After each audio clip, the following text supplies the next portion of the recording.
It's time to learn, laugh and grow. Only on Kids World. Hi kids, welcome back to Alphabet Tracing Fun. Today we are learning the letter D. That's big D and small d. Can you say D? Great, let's trace them together. D is for duck. Quack, quack, quack. Trace the D and pat your back. Let's trace big D. Start with a straight line down. Now make a big curve from the top to the bottom. See how it looks like half a circle. Let's do it one more time.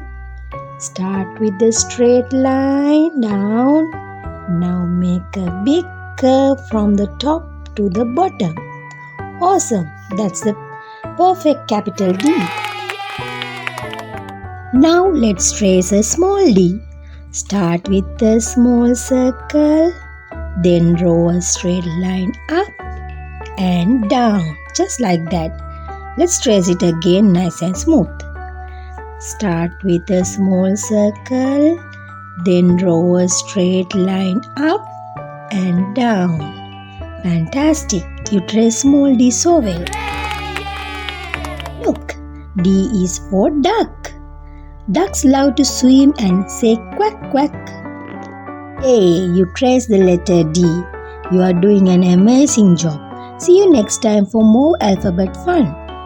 Don't forget to like, subscribe and tap the bell to learn all your ABCs with us.